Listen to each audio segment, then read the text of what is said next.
Good morning students. तो ये आज आपका सेकंड यूनिट हम यहाँ पर आपकी समाप्त कर लेंगे। सेकंड यूनिट आपकी ओवर हो जाएगी। तो उसके अंदर हम जो कल वाला टॉपिक आपका स्टडी कर रहे थे, जो कि था आपका प्लांट बेस्ड जो प्रोटीन्स हैं उनके बारे में जो गलत धारणाएं हैं, जो मिथ्स हैं, उनके बारे में हम स्टडी कर रहे थे। तो now we are going to study about soybean. तो सोयाबीन को आपने मतलब इस नाम को बहुत सुना होगा, क्योंकि आपके खाने के अंदर भी यूज़ होता है, आप खाते भी हैं सोयाबीन को। So an easy way to include soybeans in our diet is to add 500 gram of soybean in 10 kilogram of wheat before it is milk.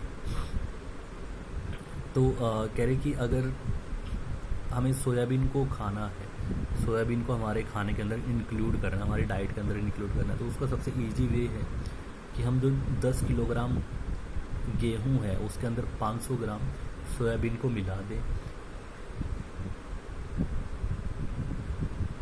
चक्की में आटा पीसने से पहले।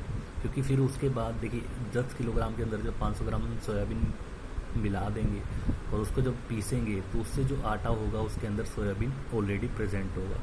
तो उससे हम जब भी खाना खाएंगे, चपाती खाएंगे, तो सोयाबीन को हम कहीं ना कहीं साथ ही साथ हमारी डाइट के अंदर खा रहे होंगे। So eat this soya wheat chapatis instead of regular wheat chapati for a healthy nutritions option. उसके बाद जो ये सोया व्हीट चपाती होंगी उनको हम कहीं ना कहीं जो रेगुलर व्हीट चपाती हैं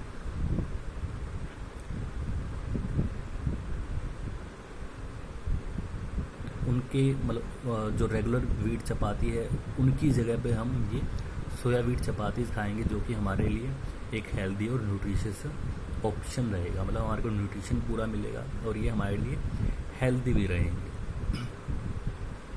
now soybean, mature seeds and raw. तो अब हम यहाँ पे तीन चीज़ों की बात कर रहे हैं। मैच्योर सीड्स के बारे में बात कर रहे हैं, रो मतलब जो कच्ची चीज़ें हैं उनके बारे में बात कर रहे हैं, और सोयाबीन की बात कर रहे हैं। तो for human consumption soybeans must be cooked with wet heat to destroy the trypsin inhibitors. कह रहे कि इंसानों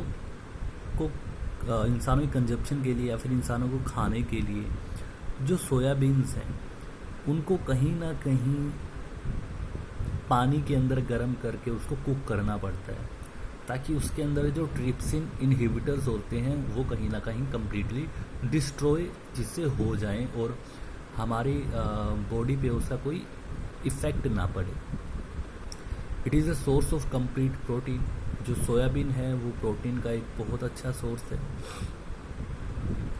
a complete protein is one that contain significant amounts of all the essential amino acids that must be provided to the human body because of the body's inability to synthesize them।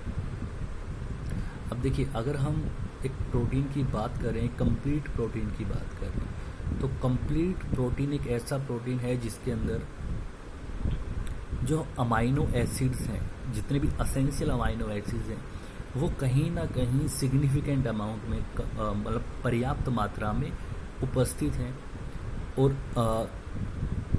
वो हमारी body के लिए ज़रूरी है, क्योंकि हमारी body कहीं ना कहीं अमाइनो एसिड्स को सिंथेसाइज नहीं कर सकती, क्योंकि हमारी बॉडी असमर्थ है इनको सिंथेसाइज करने में, इसलिए हमें प्रोटीन्स बाहर से चाहिए होते हैं। फॉर दिस रीज़न, और इसी रीज़न की वजह से सोए is a good source of protein. जो सोए है, सोयाबीन से, वो हमारे लिए प्रोटीन के एक बहुत अच्छे सोर्स हैं। Now the last topic of your second unit is soya milk. Soya milk के बारे में आपने काफ़ी सुना होगा, नहीं सुना होगा तो एटलीस्ट आपने जो आपके टीवी सेट्स हैं उन पे ऐड देखी होंगी, तो सोया मिल्क की एड्स भी आती हैं। Soya milk contain about the same proportion of protein as cow's milk. कह रहे कि जो सोया मिल्क है उसके अंदर उतना ही प्रोटीन होता है, उतने ही प्रोपोर्शन में प्रोटीन होता है जितना कि गाय के दूध में होता है, जो कि अराउंड 3.5% है। मतलब जो प्रोटीन है वो 3.5% होता है, 2% ऑल्सो 2% फैट, 2.9% कार्बोहाइड्रेट, और 3.5% प्रोटीन के साथ साथ 2% उसके अंदर फैट होता है और 2.9% उसके अंदर कार्बोहाइड्रेट्स की अमाउंट होती है, इतनी मात्रा होती है। The dry beans are soaked in water overnight for 3 hours और more depending on the temperature of the water. तो इसके अंदर हम करते क्या हैं, जो ड्राई बीन्स आपकी हैं उनको हम कहीं ना कहीं रात के समय में पानी के अंदर सोक करते हैं, मतलब पानी के अंदर उनको डाल के छोड़ देते हैं। और ये जो टाइम है जिसके अंदर वो पानी के अंदर रहते हैं, जो बीन्स हैं आपके, वो लगभग 3 घंटे या फिर उससे ज़्यादा टाइम तक रहते हैं पानी के अंदर। वो डिपेंड करता है कि पानी का टेम्परेचर कितना है। The rehydrated beans then undergone to wet grinding with enough added water to get the desired solids content as a final product। उसके बाद क्या है कि जो हमारे ये बीन्स हैं जो रिहाइड्रेट हो चुके हैं, मतलब जिनको हमने पानी के अंदर भिगोया था, उनको हम फिर कहीं ना कहीं ग्राइंड करते हैं, एक वेट ग्राइंडिंग के अंदर से वो गुजरते हैं। और उस समय पे उसके अंदर इतना, मतलब कि जो एनफ अमाउंट है वाटर का वो डाल दिया जाता है, जिससे कि जो हमारे लिए जो हम कंटेंट्स चाहते थे, मतलब लाइक इतना प्रोटीन होना चाहिए, इतना फैट और इतना कार्बोहाइड्रेट्स होना चाहिए, वो हमारे को हमारे फाइनल प्रोडक्ट के अंदर वो सभी चीज़ें वहाँ से हमें मिल जाती है। तो ऐसे हम सोया मिल्क को कहीं ना कहीं बनाते हैं, उसको प्रिपेयर करते हैं। The ratio of water added to beans on a weight basis should be about 10:1। कह रहे कि जो पानी डाला जाता है बीन्स के अंदर, तो वो कहीं ना कहीं कितना होना चाहिए, तो वेट के बेसिस पे अगर उसकी हम बात करें तो उसका रेशो 10:1 रेशो होना चाहिए। मतलब 1 ग्राम अगर हम सोयाबीन्स ले रहे हैं तो उसके अंदर 10 ग्राम वाटर की मात्रा होनी चाहिए। The resulting slurry or puree is brought to boil in order to improve its nutritional value। तो अब क्या कह रहे हैं कि जो उसके बाद जो स्लरी बनती है या फिर जो प्यूरी बनती है, ये बनेगी जब हम उसको ग्राइंड करेंगे, उसको फिर हम कहीं ना कहीं बॉयल करते हैं, जिससे कि उसकी जो न्यूट्रिशनल वैल्यू है वो कहीं ना कहीं और ज़्यादा बेहतर हो जाए, उसके अंदर और इम्प्रूवमेंट आ जाए। By heat, the inactivating soybean trypsin inhibitor improves its flavor and sterilize the product। अब गर्म करने से क्या होगा, हीट करने से क्या होगा, जो उसके अंदर इनएक्टिवेटिंग सोयाबीन ट्रिप्सिन इनहिबिटर्स हैं, ट्रिप्सिन इनहिबिटर्स की फिर से बात आ रही है, वो कहीं ना कहीं उसके फ्लेवर को इम्प्रूव करते हैं और जो आपका प्रोडक्ट है उसको स्टरलाइज भी करते हैं।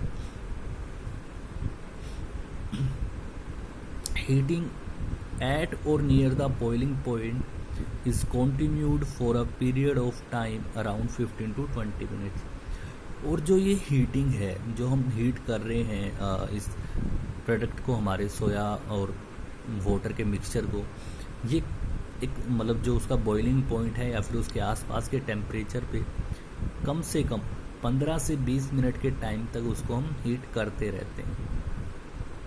Followed by the removal of an insoluble residue that is soy pulp, fiber और okara by filtration। और ये हीट करने के बाद जो हम 15 से 20 मिनट तक ये हीट करते हैं, उसके बाद उसके अंदर मतलब जो हमारा सोया मिल्क प्रिपेयर हो रहा है, इसके अंदर एक इनसोल्यूबल रेजिड्यू कहीं ना कहीं बन जाता है, जिसको हम सोया पल्प और ओकारा का नाम देते हैं। तो उसको हम बाद में फिल्ट्रेशन, एक मेथड जो आप केमिस्ट्री के अंदर रीड करते हैं, स्टडी करते हैं, तो by the method of filtration हम इस इनसोल्यूबल रेजिड्यू को कहीं ना कहीं रिमूव कर देते हैं, और जो हमारे पास फिल्ट्रेशन के बाद फाइनल प्रोडक्ट आता है वो आपका सोया मिल्क आता है। सो आई थिंक आप सभी को पता चल गया सोया मिल्क हम बनाते कैसे हैं। एंड यहीं पर आपकी सेकेंड यूनिट समाप्त हो जाती है students. So that's all for today. Thank you everyone.